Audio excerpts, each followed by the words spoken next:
Ready, set, hut, hut. As the hills of West Virginia resound with the sounds of Golden Blue football.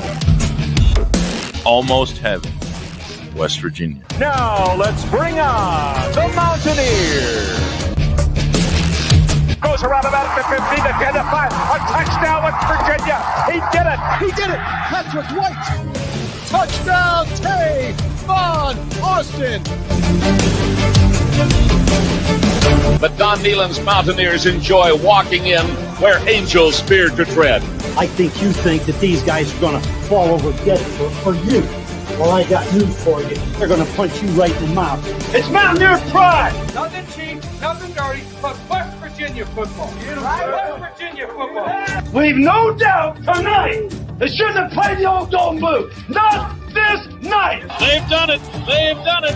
A perfect season. And the Mountaineers, for the first time in history, undefeated and untied. Don Nehlen and his Mountaineers, for the second time, have finished a regular season with an unblemished mark. Ain't no stopping the Golden Blue.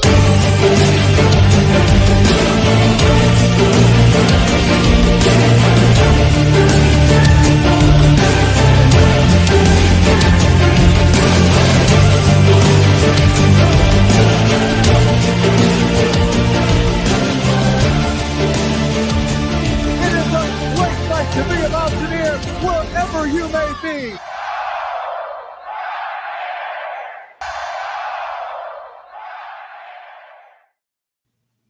What's going on, Mountaineer Nation? Welcome back into the Country Roads webcast here for our July 21st live stream here.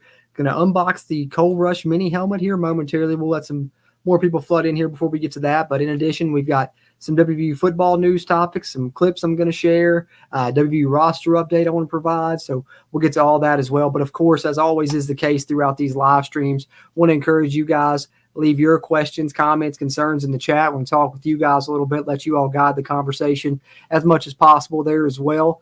Definitely been a weekend this past weekend. I took some vacation days from work Friday, Saturday, and today. Of course, just kind of wrapping it up because the College Football 25 video game coming out. So if you haven't heard from me in a few days, that's probably why I was able to pull myself away from it long enough to do this. I've been wanting to do it the past couple of days, but been a little preoccupied, but did get the Cold Rush helmet in. I think it was yesterday or day before. I can't remember. It might have been Friday, but definitely got that here in the box. Haven't opened it yet. Wanted to do it with you guys, so got it here ready. We'll get to that momentarily. But first, we got to talk about some WVU football news, roster updates, all that stuff. And, of course, anything you guys want to chat about as well, just throw it in the comments there, and we'll talk a little WVU sports, WVU football. I think the TBT started. I believe I saw West Virginia won their first game, so good to see that as well. But let's lead it off with the roster update. May as well. That's one of the most juicy things here. We'll run through the roster update and talk about a few things, then we'll get to the unboxing. Let me pull up the roster tracker here on the CRW. As you guys know, always try and track this here, the scholarship players anyways. And, of course, the last update we did, we added the transfers that had, recently joined that hadn't been on campus previously. The true freshmen that didn't enroll early in the spring are all on here, but we do have a couple of updates. So let's get to those. One of those coming right here, Keyshawn Robinson, previously listed as a wide receiver, from what I understand, is actually going to be playing defensive back, at least starting out. We need to fix that there too. So we're going to put him here at free safety for now, below Aiden Nelson, and list him there at that spot. And the other roster change that I wanted to talk about here, move that one, fix that as well now, is at the tight end position. We were wondering, West Virginia's over the scholarship limit. How are they going to get under this? Well, a couple things can happen. They can count players towards next year's class with gray shirts, blue shirts, whatever you call it. That's a possibility. But also, there's a possibility of guys leaving via the portal. Hopefully that doesn't happen. And then the third thing that does unfortunately happen sometimes is people are forced to retire, be it due to injuries or whatever else. This case, it is due to injuries. And Victor Wickstrom, a tight end that, one of West Virginia's international players on the roster, had high hopes for him, very athletic, but just suffered too many injuries, never really could get on the field extensively. And now he is going to be retiring, so he is no longer on the WVU roster. So there is one scholarship player down as West Virginia tries to get under that 85 scholarship limit there by the time fall camp starts. Everything else here pretty much remains the same as we kind of scroll through it so you guys can take a look. Got all the freshmen here on campus now. You see Wilkins at quarterback, Hubbard and Dunbar at running back. You get Raymond, Day Farmer, and Dom Collins at receiver. Jackson Marco, of course, was here early. Lucas Austin is here now. Then, of course, that remains the same. Kyle Tuner is there at the center position now, someone that I have high hopes for. Justin Terry there. Then on the defensive side, of course, Kinsler was already there. Gabriel was already there too, if I'm not mistaken. Move the Spurs down here. Makai Byerson has joined the roster there. Curtis Jones Jr., Ricky Williams, other freshmen that have joined the roster. Of course, Zay Jennings was here for the spring. Get Chris Henry, no relation. Keon Washington, both on the roster. And then I mentioned, of course, Keyshawn Robinson already. And, of course, Jason Cross at the other safety position there, going to be playing defensive back for the Mountaineers.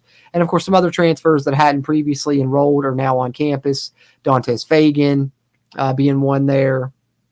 I think that's all right there. Kikora Tarnu, of course, who we know is playing safety. He's there as well. I think that I'm going to have to switch these as well. I think Anthony Wilson's actually free safety, if I'm not mistaken. And Kikora Tarnu might be as well, or he might be the one that's at Cat. Maybe Joseph's at Cat. I can't remember. There's a couple I got to swap out there. I'll do that for the next update that we get, because I'm sure there's going to be more updates here as we get into fall camp. Of course, when we learn exactly what position these guys are playing, I'll be providing roster updates when we kind of move these guys around based on that. Of course, we got the linebackers all grouped together right now. Same with the receivers. Once we get into camp, we'll do more depth chart look and have the different positions kind of listed there, hopefully. See who else did we add here transfer-wise that I haven't talked about yet that was not here for the spring. Xavier Bosley, but of course he's been here, I think, now. He's not exactly a recent addition. And Greg Generos at tight end is one. Of course, if you've been playing that College Football 25 video game, you'll notice that Greg Generos and Cole Taylor are absent, as is Jaheim Joseph on the defensive side. Hopefully come along the line in future roster updates. Same goes for Dom Collins, who I'm hoping to see. TJ Johnson listed at wide receiver on the roster still, so we're going to keep him there. It's been up in the air whether he's going to be wide receiver or tight end. I think he initially started tight end. Maybe he's now going to play more wide receiver. And then, of course, also at receiver, Justin Robinson, a transfer who's going to have an impact this year, coming over from Mississippi State, was at Georgia before then. Great size and good speed to go with that size. He'll have an impact this year. And I think that is it, other than Ryder Burton at quarterback, of course, the BYU transfer joining. So West Virginia will have 4 scholarship quarterbacks this year, better than the numbers they had last year when they only had 3, and one of those was a true freshman. Now at least your third quarterback is a redshirt freshman, and then you have the talented true freshman in Khalil Wilkins. So I wanted to do that roster update for sure as we get into this. I'm going to come back and touch up with you guys. We got any comments in here yet? Looks like nobody in here commenting yet, but if you guys got any thoughts here, throw them in the chat, talk with you guys a little bit. I'm going to touch on a couple more things here, and then we will hit the unboxing and open the Coal Rush mini helmet momentarily. Let's see what else we got here that I wanted to pull up. Oh, this is a fun one. Let me share this clip. Of course, talking about College Football 25. How about Pat McAfee getting his chance to play the game? And he's got a nice little clip here of him playing with Garrett Green. His sayings, GG's running wild, brother.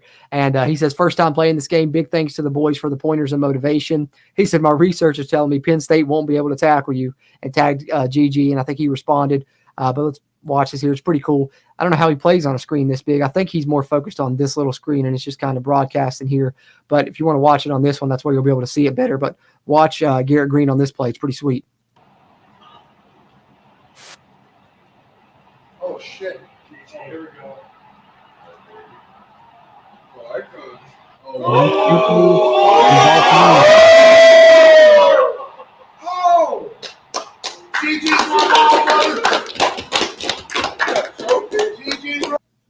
Yeah, and that's one thing I've been talking about for sure. You guys probably caught the West Virginia roster video I put out where I kind of went through West Virginia's roster and highlighted it, who's missing, who's underrated, the player abilities, all of that stuff. If you haven't checked that out here on the channel. But definitely that's one thing I pointed out is Garrett Green is super fun to play with on this game. He's very fast, very talented. They actually rated him right, and he's a very good player on the game. And also, man, it's just so surreal playing that game and hearing the Let's Go Mountaineers chant from the crowd, hearing the first down chant, hearing the bells on third down, all of that stuff's in the game. They got everything super accurate, the musket firing. It's pretty cool, man. So Tim Green, channel member here. Appreciate you, man. Doing good. Hope you are too, Tim. Glad to hop on here for a short stream this evening. Had to do it and come on here, unbox this mini helmet, and hopefully chat with you guys a little bit as well, for sure. Definitely, if you guys want to be like Tim Green, get the cool helmet there in the chat section you see beside his name, the nice little badge there. You can become a channel member here at the CRW and you get all kinds of bonus content if you do so. I think I have over 11 or 12 hours already of bonus content there on there for channel members here of the Country Roads webcast channel. So definitely something to look into if you're able to, and I really appreciate that as I continue this journey to eventually, hopefully, fingers crossed, do this full-time one day for sure. But other than that, I'm going to unbox the helmet about the 15-minute mark. So we got about 5 more minutes to kill here. Let's pull up a couple more posts here from the Twitter sphere, I guess X, whatever you want to call it. Let's see here. Where was that one I wanted to share? Here it is. This is pretty sweet. WVU football account themselves have been putting out things here, and they say beautiful thing here, and you see them having the Big 12 trophy celebration, virtually here. You see CJ, Garrett Green, Ben Cutter there, Fatorma Mulba looks like. Maybe that's Wyatt beside Garrett, Brandon Yates on the far end there, and of course the beautiful Big 12 trophy recreated in video game format there, and it's fun to see on here, and hopefully it comes to fruition in real life. That's when it'll be really fun to see. But I like that uniform combo they got there, the white, gold. That looks very nice. Those white helmets very clean on the game for sure, as are the golds, which you probably saw in the thumbnail of this video. And then just recently today, this was actually put out on the game. You guys will probably be interested in this one. The Ultimate Team mode, where, of course, you can play with current players, you can play with past players. They just added some legends. And here's one of the legends that they added. Pat White on the Ultimate Team mode. So if you're a fan of playing Ultimate Team on College Football 25, there's now a card on there for Pat White you can try and grab. I'm going to probably try and do that in the near future for sure. But pretty awesome. You can play with Pat White on this game even. Pretty fun to see. I did see somebody share a video. Looks like they have him right-handed currently. So it seems like they made a little mistake there. Hopefully they update that in the near future. For sure we'll have to do that. Do I got anything else College Football 25 related that we can get through really quickly before the unboxing here? Yeah, Tim, they did a great job graphics-wise, presentation-wise. Just spot on with the WVU stuff for sure, which is great to see because I think I've heard some other teams complain that they didn't get some of their chance in and things like that, but they got pretty much all of ours in, which is great to see. I did have a couple more here. This one shared by the WVU football account again. Quick 30-second clip of GG running wild, brother. As Pat McAfee would say, here they are playing Penn State and Garrett Green making a play. And he does stuff like this on the game, man. Check this out. Fresh set of downs. He'll pull it on the read. Whoop. And he'll sprint in for Hit him with that little juke, man. It's nice. It's nice. And there you see a touchdown celebration for him. And here you're going to get a shot of the mascot, I believe, coming up momentarily as well. And this defense, they were scared to death of this guy. I mean, they knew they had their hands. Yeah, pretty good shot of the mascot there. Of course, you probably heard the musket fire after the touchdown. You see the fireworks going off in the background. And then they get the nice little West Virginia logo package for the replays. They flash Garrett Green's name, and they show it up close and personal there. It's pretty cool, man. It's pretty awesome stuff they did on this game. And then the last one I want to share, this one doesn't have any audio. You may have seen this previously. I shared it on the Country Roads webcast X account. But this one surprised me because I didn't know if they would have this in, but indeed they did. They have the turnover helmet in the game. Check this out. I played my first game against Pitt. You can find this full gameplay out on my other channel, JC's Pop Culture. But Josiah Trotter gets the pick, which would help me seal the game. And watch this right here after the game. I didn't realize that they would have the turnover celebrations in the game, but they do. You get to put on the Miner helmet. You get to see them celebrate on the sidelines. Of course, if you're in like a user game, sometimes that's in the top corner of the screen, but it's so awesome that they have that. And, of course, the stadium incredibly accurate as well. So I wanted to share that also. And now as we're approaching the 15-minute mark, we're getting ready to unbox this Cold Rush mini helmet, our main topic today. And then, of course, I'll talk about anything you guys want to here for the last part of the stream. And I got a couple other little tidbits I'll throw up as well. But let's see here. Hey, got my brother in here. What's going on, Nick? Good to see you in here, man. Looking jacked on that profile pic, dude. Need to put Tavon on there. I'm sure he's got to be coming down the line, I would say, for sure. I think they just released like an initial pack of legends that only has like a few in it, but I definitely would suspect Tavon to be on there in the near future. I think they put out a picture of what one of his like initial base cards would be when they were first releasing the game, so I think it's coming down the line. Hey, anybody that knows me knows that I love the gold. Tim Green says, hey, now you give me an excuse to hit the button, Tim. I love gold. I do, man. As you can see in the first game I played, I wore the all gold helmets, gold jerseys, gold pants. It's a must for sure. It's a must. But all right, guys, let's get to it. No further ado. Let's unbox this bad boy. I'm excited for it. You guys probably are waiting on it as well. I want to see what this thing looks like. And I'm going to have to get another peg to put it here, or I might just get another shelf, put it off to the side by itself. For now, I'm probably just going to set it over here on top of the old trivia tin from Mountaineer Multiple Choice that we use on the CRW podcast. But I'm going to try and cut with this box cutter and not try and injure myself in the meantime while doing so. All right. Got her open.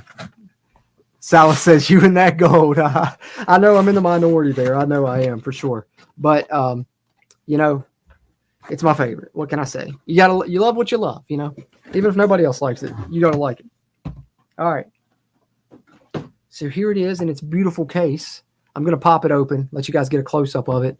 But this is the nice case that they bring it in. Of course, you could always keep it on display in that as well if you'd like. But I just like to take it out, get a nice little, you know, up close and personal look at it. So that's what I'm going to do now. Now, if I had like the full-size helmet, I probably might keep it in this case. But you got to really open it up to see all the good little details here. See if I can get it out of here without messing it up. There we go. Oh, man, that's pretty. Yeah, it looks even more pretty outside the box. All right, so check it. Let's start here. The back. Let's see if I can get the camera to focus here. Focus. There we go. Got the Montani Sempera Liberi on the back.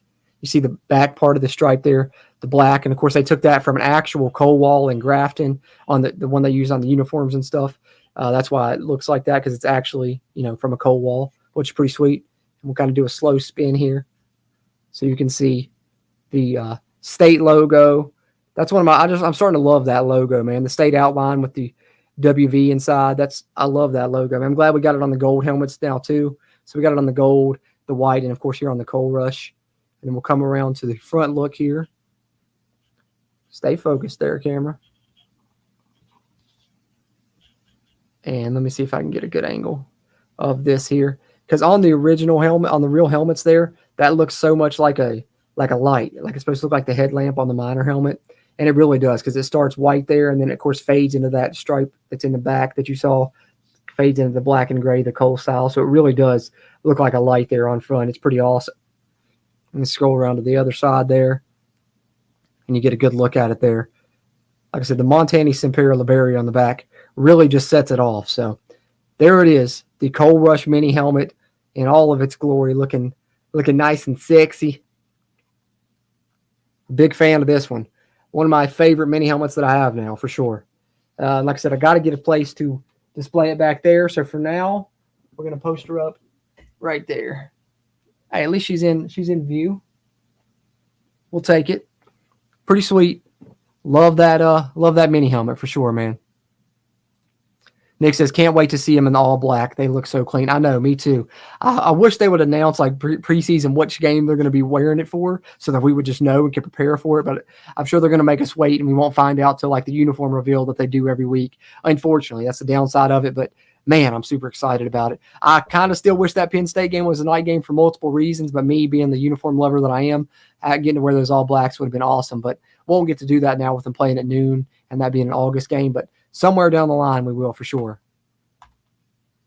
Tim says, me being a retired West Virginia underground coal miner means a lot to me. Think it looks wonderful. It's definitely a good tribute. Yes, indeed. It is a great tribute, and we thank you for that, Tim. We thank you for that. All the miners. We really appreciate y'all, man. Sal says that's going to be so sick on the field. Loves it. I agree, man. I agree. I can't wait to see it, be there in Mountaineer Field, in Morgantown, get to see those things, up close and personal, or I guess up close and personal as I am in my section in the stadium, but you know what I'm saying? Get to see them, with your own eyes versus just where we've seen them in pictures and videos thus far. I'm sure it's going to be great to see, and can't wait to see them under the lights, hopefully, at Mountaineer Field as well. That'd be awesome. I wouldn't mind breaking them out against Kansas, really. We owe Kansas. The last time they were in Morgantown, they put on a show. So that wouldn't be a bad choice, maybe. We'll see. But speaking of upcoming games, we're going to be recording the season prediction roundtable in the near future and hoping to release that in the first couple of weeks of August. So be on the lookout for that as well. That just made me think of that for sure. So you guys continue anything you guys want to talk about, any questions you got, throw them in the chat there. Other than that, I'm just going to touch on a couple little topics that I have here. The next one falls right in line with the mini helmet unboxing, because you guys probably may have already seen this, but Ren Baker got his full-size one, and he shared, his home decorating. He said home decorating athletic director style, and it's pretty sweet, man. He has the white helmet with that same logo on it. Of course, our traditional blue helmet with the Flying WV, the gold helmet that now has that logo on it as well, which I shared in a previous stream. And we learned from Uniswag that we have two gold helmets. The one that we had previously that I have back here, that's the gold with the Flying WV, similar to the one above that. That'll be worn at home games, but when we play on the road, we're going to wear if we wear a gold helmet on the road, it'll be the state outline with the Flying WV inside it. And then on the right-hand side, he's got the throwback up top. He's got the Country Roads helmet, and then now the Coal Rush helmet right there, the one that I just unboxed, the mini version. Of course, Ren Baker has the full-size version, but that's pretty awesome right there. Looks like on the wall in his office, much like I've got him on display on the wall in my office. So got that in common with our great athletic director, Ren Baker, but pretty cool there to see those in his office there for sure. Let's see what else we got here. We shared that one. Okay, yeah, got a couple clips from Media Day. I'll share those momentarily, but let's do these little news highlights first. Recent things that have been released. One of those being a new equipment truck for the WVU football team. The equipment trailer. They actually have a new one with some new graphics on it. There's one side of it. Looks pretty good. You see a kind of up close shot there. And then there's what the back of it looks like for the old gold and blue. And those updated graphics sure are very clean. And there's the other side of it. And, of course, with the new jerseys, they had to update it. So they had the new jerseys on there. And it looks pretty sweet. So I wanted to share that with you guys as well in case you hadn't seen it. And then speaking of GG, we've been talking about him a little bit here.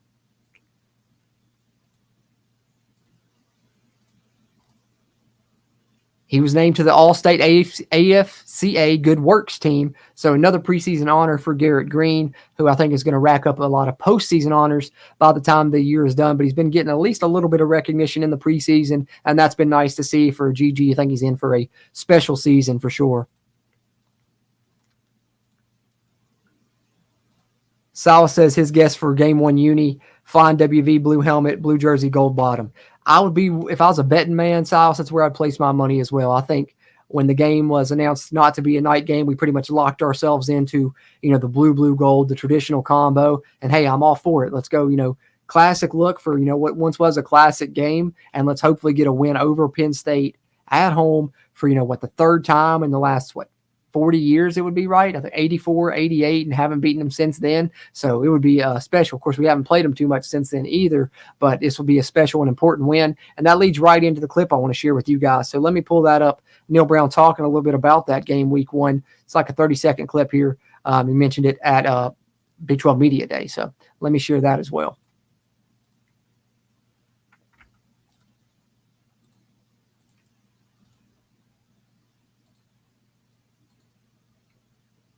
We went up to Penn State last year and lost, played well at points of that game, but really lost it in the third quarter and didn't make the necessary plays. So how do we improve our preparation in August to get ready for a premier opponent in Game 1 at Penn State? It's at home this year. And so we're going to change some things we're doing from a preparation standpoint and put more emphasis on some of the scrimmages earlier in fall camp, hopefully to get ready. Penn State's going to be really good. They're going to be a top 10 team in the country, but it's also a great opportunity for us and the Big 12 early in the year for a marquee win. We went up to. All right. So you love to hear that.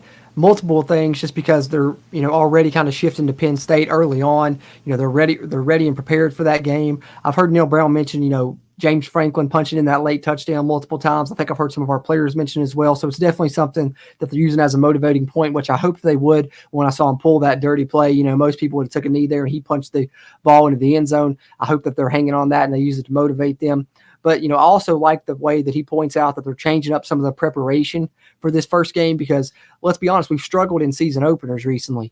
You look last year, the loss to Penn State, the year prior, the loss to Spit, even though we should have won that game. And then, of course, 2021, the loss to Maryland on the road in the season opener as well. So need to do something a little bit differently here for these season openers, and I'm glad they're recognizing that, changing their preparation tactics a little bit, and hopefully that's going to pay off come August 31st. Crazy to believe now we're only a month and 10 days away from getting to that game and getting to this 2024 season. Can't wait, guys, and we're super close now at this point for sure.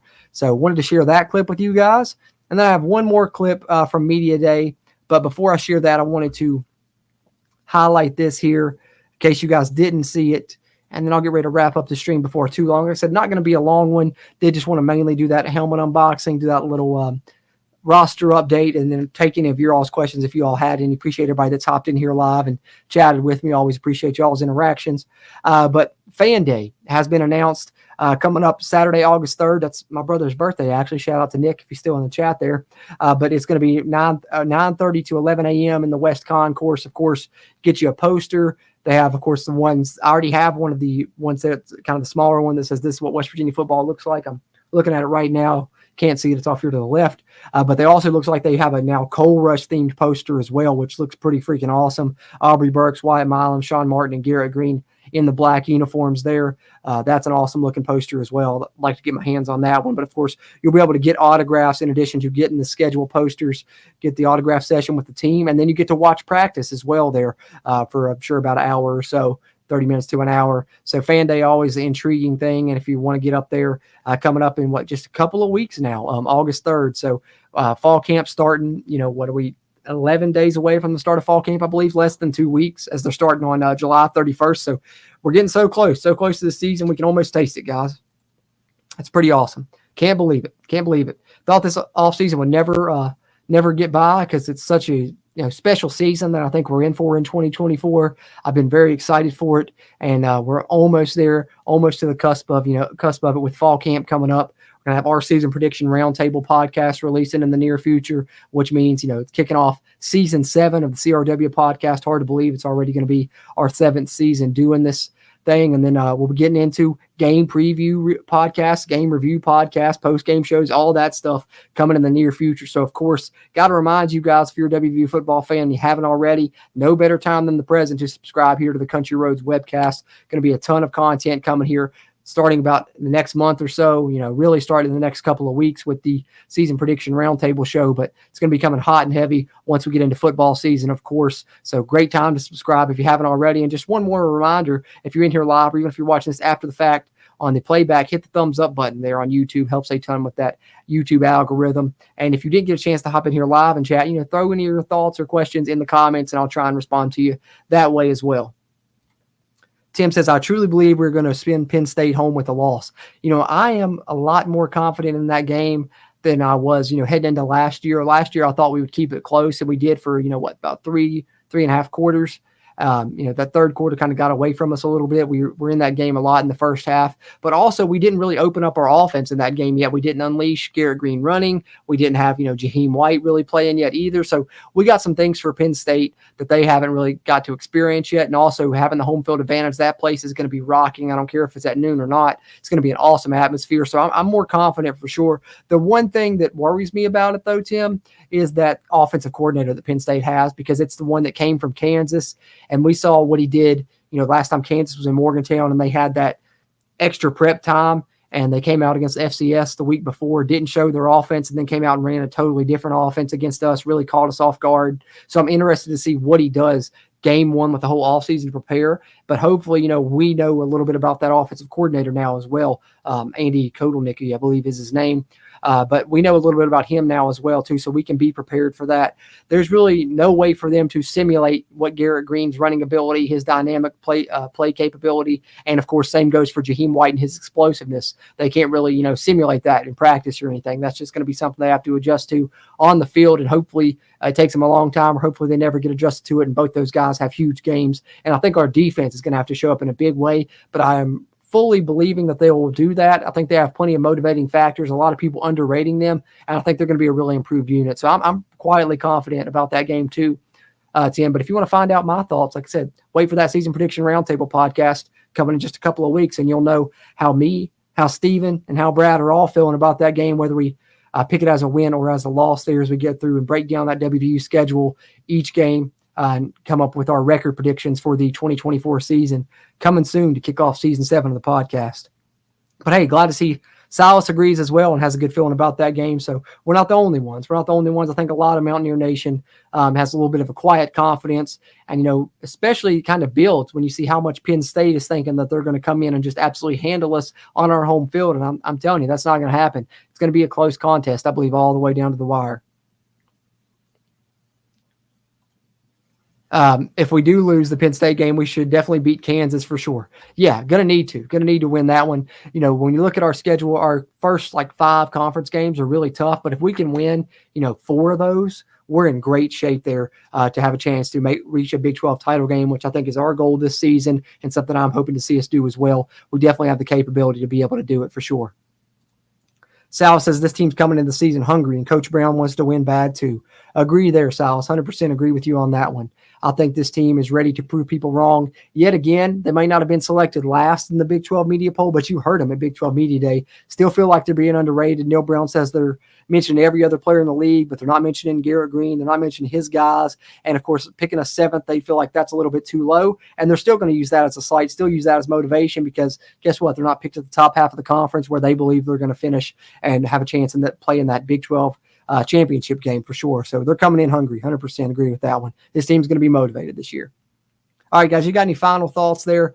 Final questions, throw them in the chat. I'll touch back with you guys one more time. But before I do, I want to share this last clip that I have, and then I will touch up on your all's comments one more time before we get ready to wrap up this stream. Appreciate y'all joining me for unboxing this Coal Rush mini helmet and a little WVU football roster update and even some college football 25 talk, which, of course, you're going to get with me right now.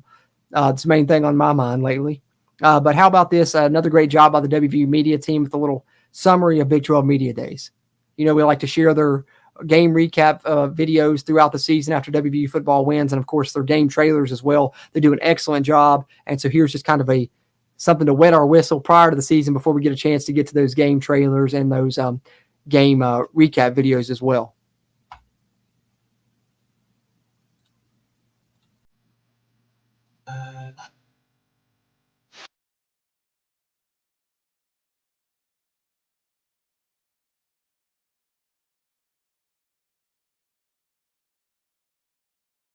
But it's nice in here. Sweet.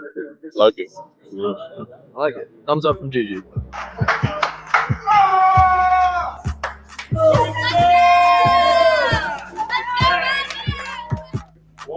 EA Sports. It's in the game. The expectations for this season at West Virginia University are to take the next step. Winning the Big 12 championship, that's carrying off the momentum of last year. Just real quick, we return one of the most dynamic playmakers in the country in Garrett Green.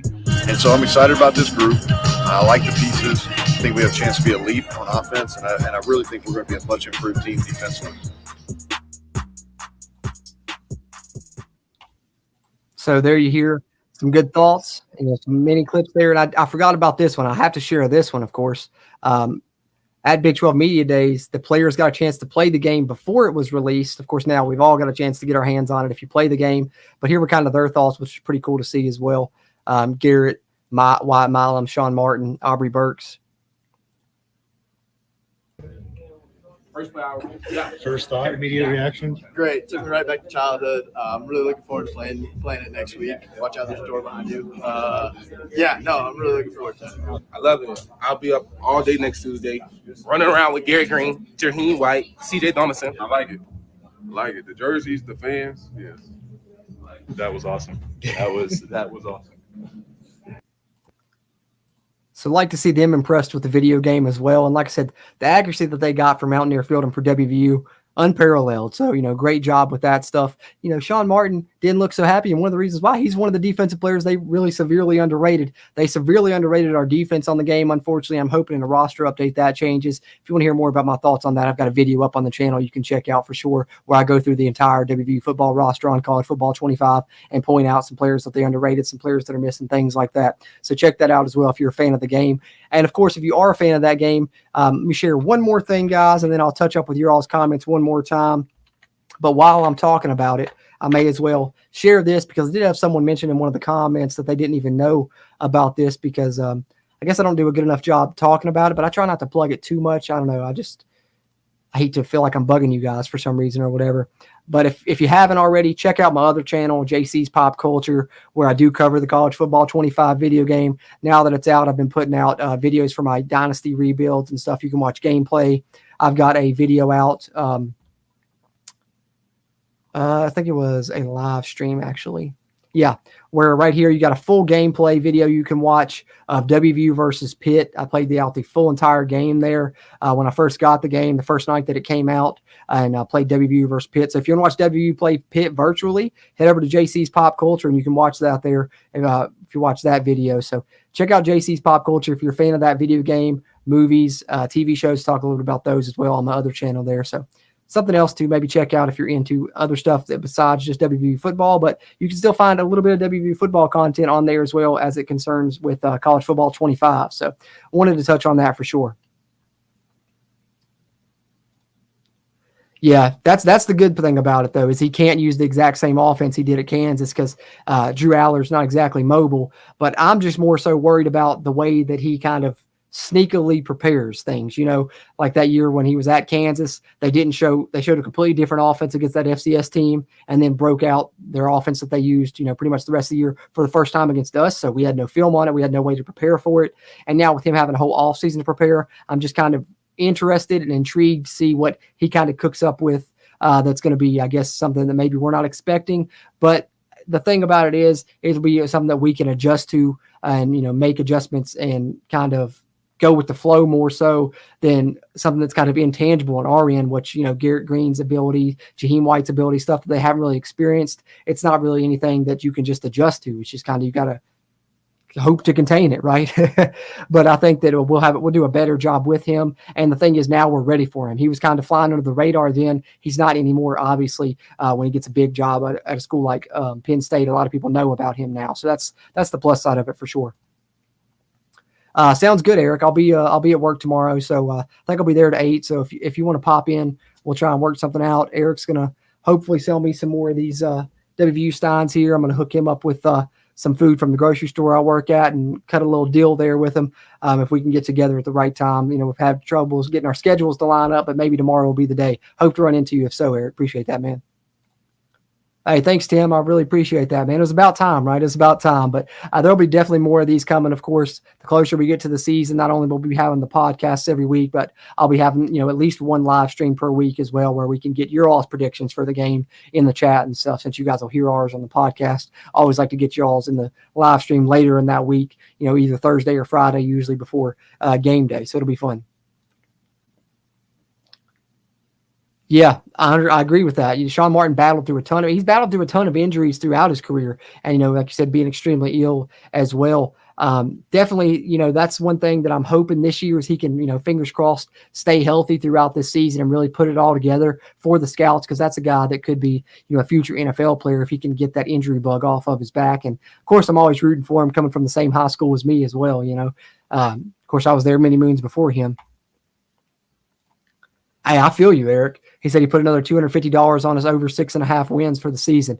I did the same thing, and I even I didn't put $250 on it, but I put a little chunk of change on it, and then I hit the alternate line as well and took us over the 7.5 wins on the season as well, because, better odds on that one, and I think we'll at least win 8 games personally. Maybe that's a little spoiler alert for the season prediction roundtable, but I went ahead and took that bet as well. And, with how far our odds are out for, the Big 12 championship win, I threw, I think, $5 or $10 on that, and if we happen to win the Big 12, or maybe it's even make it to the conference championship game, can't remember what the bet was, but I know with like $5, I would win like $150. So they're doubting us. They're doubting us for sure. Yeah, imagine Martin fully healthy now. Indeed, WVU football going deep. You guys check out his channel as well if you haven't. Forrest does a lot of great work. He's very consistent over there, putting out videos covering WVU football, and he really knows his stuff. So if you haven't yet, go subscribe to WVU football going deep for sure. I appreciate that, Drum Wolf. Glad you popped in here at the end. Yeah, definitely go back and watch it. Did a little roster update and, of course, unboxed the mini helmet that you can now see sitting back there for now. Don't know if I'm going to keep it back there, if we're going to find another spot for it on the wall. I'd like to find a spot for it on the wall with the others. We'll see what happens here in the near future. But I appreciate you hopping in late, and I even more appreciate you going back and watching the whole show after the fact. Let's go Mountaineers always. Hitchcock's Trouble with Harry is now free on YouTube. Time to watch. Hey, sounds great to me, man. I'll have to check that one out. I love Hitchcock, and that's one that I haven't seen of his. And if it's on YouTube for free, no better time to watch. You're right on that one for sure. Yeah, it's dropped. I think last I seen it was down to 10.5, I believe. Took us on the money line, though, for sure, because that's even better odds. That's what I'm going to do. I think I may have bet on the spread. I don't know if the money line odds are out on there yet, but I'm probably going to do that as well. Try and double the profit on it, right? Try and double the profit for sure. Our roster is certainly more flexible than it was back in 2022. Definitely agree with you on that one, especially on the defensive side. They're going to have a lot of different depth at the defense and a lot of different ways that they're able to play no matter what scheme they're going up against. I think they have, the body type to do it. You look at different positions, they have, different body types. Spurs sticks out to me even. You got the big bodied guy and Tyron Bradley, who's still athletic enough to do what he needs to do there, but at 260. And then, French, a lot lighter there, more of a fast pass rush type guy. They're going to have different packages they can use. They've really done a great job crafting this defense in that way to where they have all these different sub packages that can be very intricate with their plans on the defensive side. And I'm excited to see how it pans out with having this type of depth on the defensive side for really the first time in a long time, and probably definitely the first time for this staff as a whole. And I think people are probably severely underrating this defense. Me and you've talked about that in the past, Forrest, for sure. Not only the national media, but even some of the West Virginia media, I don't think realizes the depth that they've accrued on defense, especially with some of these transfer additions that they've added, because they're coming in not necessarily to be starters, but to be, players playing a certain niche spot, a certain role. And definitely it's going to be fun to see how that works out on the defensive side. But I love a lot of these transfers that we've brought in. Have seen some people are dissing Mark Hill, saying Burton will pass him before next year. I did see some people come out and say that when we first got Burton, and I guess after watching the highlight tape. But if they're thinking that, I think they're severely underrating Nico. And I think they're severely underrating the way that they're crafting this program as well right now. You see Garrett Green wait his turn, get his chance to be a 2-year starter. Nico's waiting his turn, and I fully believe he'll be a 2-year starter. Let's not forget how highly rated Nico was as a recruit. We're talking top 15 quarterback in the country, one of the higher rated quarterback commits West Virginia's ever received. He's going to be very good. I think people that are underrating him are probably judging him harshly by, some early performances last year when he was kind of thrust into action, maybe a little bit before he was ready against Pitt, against Texas Tech. But also let's not forget that he still had that will to win and found that way to do that with that intangible factor that he has, which is one of his best qualities, is that he's a winner. And I fully believe he's going to be a 2-year starter after Garrett Green. And not to say that Burton's not talented. I don't want to knock on him either. But I think that just the way they've set this up right now, you get Garrett Green as a starter as a junior and a senior. You're going to get Mark Yule as a starter as a junior and a senior. And then that will give Burton his chance to be a starter as a junior and a senior as well, if all things go according to plan. And thus far, these quarterbacks have shown and these coaches have shown with the chemistry they've built in the locker room and the culture that they've built, that these guys want to stick around. They want to be in this system. They want to learn it. They want to grow in it. And they want to be with this staff and with this program. And hopefully that continues with Burton and then on down the line. And if so, I think you're set up great for the future. But if Burton is talented enough to maybe pass Nico, that's a good problem to have as well. I don't see that being the case. I see it as Nico 2-year starting and then hopefully Burton following him right after that. But I have seen that. I don't agree. I will throw that out there.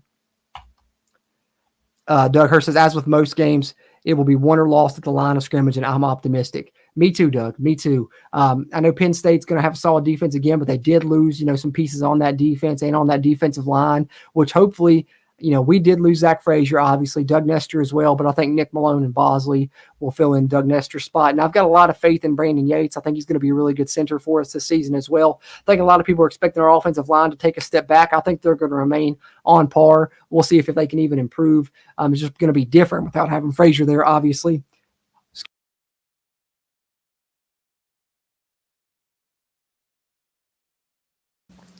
But definitely, I agree, because that's one thing the staff has done is they've done a great job building this program through the trenches.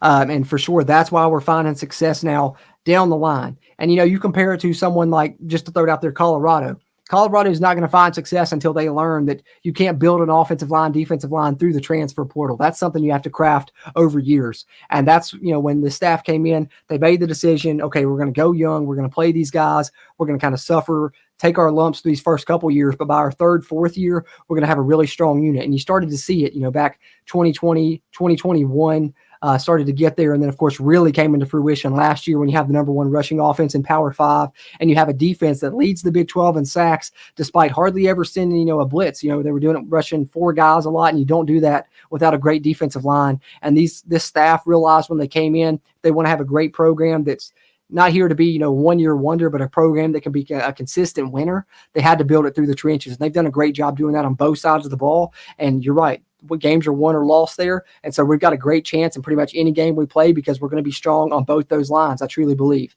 Now, defensive line is not going to be as deep as it was last year. They went 9 or 10 deep last year. Some of that due to injuries that they've suffered, but they still do have a lot of talent there. And I think they could still go 6, 7, maybe even 8 deep there on the defensive line. So they'll still be able to do some rotations, maybe not quite as many as they were able to do last year, but they still do have some talented players, and maybe some others that could come on later in the season once they get that experience under their belt as well. Eric says, if the lines drop 3 points in a very highly ranked team that is saying something, lots of people have opinions. Lines are about money. True. Very true. That means some money's coming in for the Mountaineers, which well, hopefully that continues to happen. Hopefully that line continues to drop. We'll see what happens. But also, I wouldn't mind being a double-digit underdog at home, because that's something else this staff will use to motivate this team. And we're also have a very good record at home as a double-digit underdog too. Mark Ewell was clearly better in the spring game. Visibly better, for sure. You could tell he looked like a completely different player out there. He looked very at ease, is the way that I would probably describe it, just like he was in command of that offense, similar to how we saw Garrett look towards the tail end of last season. I think Nico, if he is called upon, knock on wood, hopefully he's not, unless it's against who's Albany or whoever it is. I think it's Albany, right? Or maybe late in another game if we're blowing somebody else out, that'd be great. Hopefully it's not due to injury this year, but if he is called upon, I think you're going to see a much improved player that really is not only out there as a game manager, but he's out there, being able to sling the rock around as well. Sal says, Nico is a winner. Excited to see him develop and take over. Me too, for sure.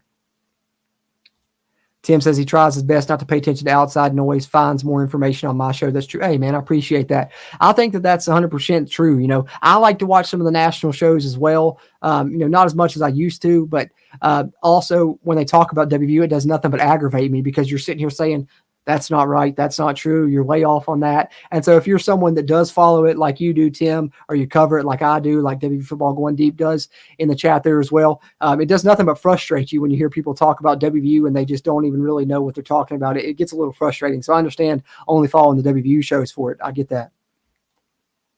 Force says, I just summarized the video about Mark Hill that he plans to upload tomorrow. Oh, well, hopefully I didn't steal the thunder, man. Sorry. Hopefully it's just a good teaser for everyone then. But everyone check out his video about Nico that's coming out tomorrow that he's planning on uploading.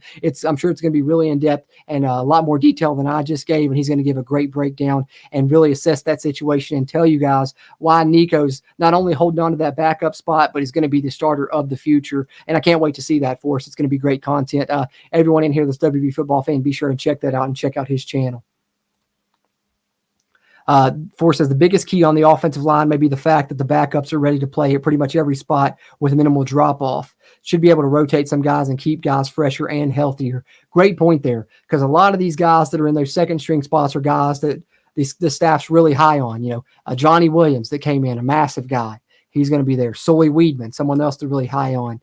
Landon Livingston, Bryce Biggs, Mo Hamilton, Nick Cray, Cooper Young, all of those names right there are guys they're really high on. Not to mention that you're going to have Nick Malone and Bosley kind of, I want to almost call it co-starters. Whichever of those guys doesn't get that starting job at the right tackle is going to still play a ton on that offensive line and be kind of essentially your sixth offensive lineman, much like Jaquay Hubbard and Malone were last year on this offensive line. And now, either one or both those guys stepping into starting roles.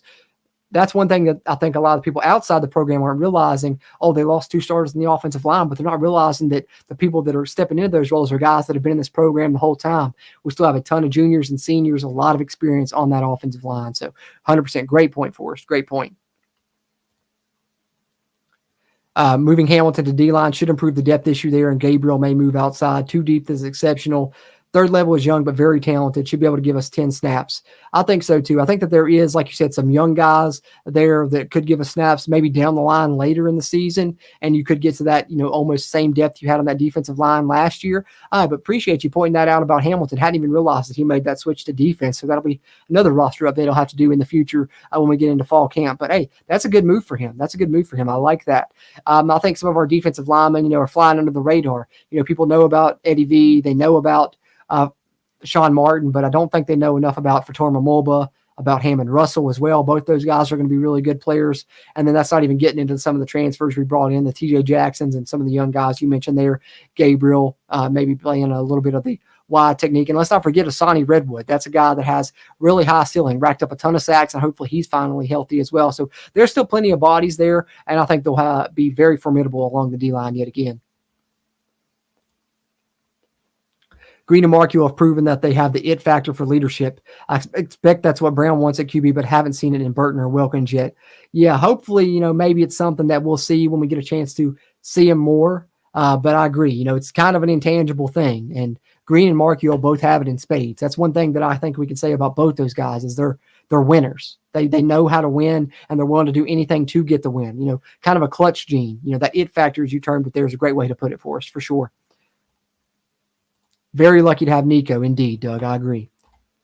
Forrest says Mo Hamilton's about 20 pounds heavier than the other nose guards. Yeah, I remember him being a big guy when he came in. I like to call him Big Mo for sure, but I like Mo Hamilton a lot. I think that's a good move for him. I think he's got a quicker path to the field, or maybe an easier path to playing time and getting some snaps this season there than being, third string at one of the spots on the offensive line, maybe, because some of these young guys that have come in that they're really high on, the Cooper Youngs, the Nick Crays that I mentioned, of course, and Bryce Biggs even. They really do like him as well, Sully Weedman. So I think that's a good move for Mo Hamilton to hopefully get on the field there. I like that. I think with what Vegas had gone through the portal, Vegas is saying the gap between PSU and West Virginia isn't as big as people thought, and now going to put more on this over 6.5 wins. Hey, go for it, Eric. I don't blame you. I think that 6.5 win line, I would be shocked if we didn't hit the over on that. Absolutely shocked. Media guys had several guys in new spots. Keyshawn Robinson moved to safety. Wilcox to spear. I definitely did. I did know about the Keyshawn Robinson one. Did a roster update. I think he wasn't in here earlier, but that's kind of what I led off with, was a roster update where I removed Victor Wickstrom, and the other move that I made was Keyshawn Robinson over to safety. Did know about that one. Wilcox to spear. That's interesting as well. Need some more bodies there to join Aubrey Burks and Zay Jennings, who I think are going to get a lot of the snaps there personally. I love Aubrey playing that spot. Hamilton also played nose in high school. Hey, that's great too. They didn't know where Nico Markio was from. Made a mistake. I'm spelling my last comment. Okay, here you go. Was watching a college football show on YouTube last night, and they didn't even know where Nico Markio was from, but they were talking trash about him. Why? You never know, man. You never know. It's hard to tell. Some of these national shows, they just babble on, man. They just babble on, especially when it comes to WVU, and they don't really know what they're talking about. Unfortunately, more often than not, that's the case. But hey, that's why you got to go to these WVU channels to get your information. Like you said, Tim, they know what they're talking about for sure. If you haven't done so, watch Trayvon Dunbar senior highlights and huddle. Extra year recovering from injury made massive difference. Maybe better than White. Oh, that's bold. That's a bold claim there, but I like it. And he's a bit bigger back as well. Dunbar, I think he's 200 plus, if I'm not mistaken. And Hubbard's kind of the smaller one at like 180. But both those guys I like. I think that if this staff's proven one thing, it's they know how to find talented running backs. Donaldson, Jim, White, Jim. Sounds like Dunbar and Hubbard could be GMs, and I really am high on Desenor in this upcoming class. I like that guy a lot. I think he's going to be special. So that's one thing we're not hurting for is running back depth and running back talent. But definitely appreciate you guys here chatting with me, man. Made this stream lengthy and worthwhile. Was hoping we get some good interactions. But I'm going to get off here. go eat some dinner, see if the wife's home yet. If not, wait on her to get home, maybe watch a movie with her or something this evening. And she hasn't got to see me a ton either since College Football 25 came out. I've been tucked away in this office just playing that video game constantly and putting out content for it. But hey, if you're into it, definitely check out the other channel. I mentioned JC's Pop Culture, where I put out a couple videos on the Dynasty rebuild I did, recapping year 1 and year 2 of that. As I took a coach to a 1-star school and tried to rebuild a program there. So it's a lot of fun, and I'm enjoying that video game for sure. But my wife will probably be happy to see me again and for me to come out of my hermit living here in my office, where I've been playing the video game for about 3 days straight since I took some vacation time off work for it, for sure. Definitely. Unless Anderson steps up, Dunbar could be number 3 by mid-season. Hey, I wouldn't be opposed to it. I could definitely see it happening as well. Anderson has the talent, but I don't know if it's all there. He's put it all there, I guess, mentally, right? Or whatever you want to call, however you want to refer to that. And we'll see how that progresses moving forward.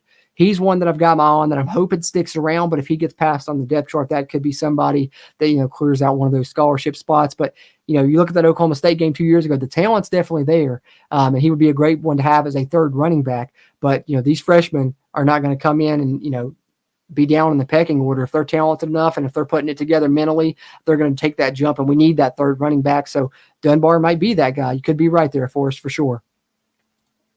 Hey, thanks, Drumwolf. Appreciate it. Drumwolf's been watching the videos on the other channel. Yeah, Jacksonville State, man. That's the 1-star school that I went to as offensive coordinator. Noel Devine's son on the team there. Got to play with him a little bit on the video game. He's pretty fast on there. So, yeah, definitely some fun stuff for sure with College Football 25.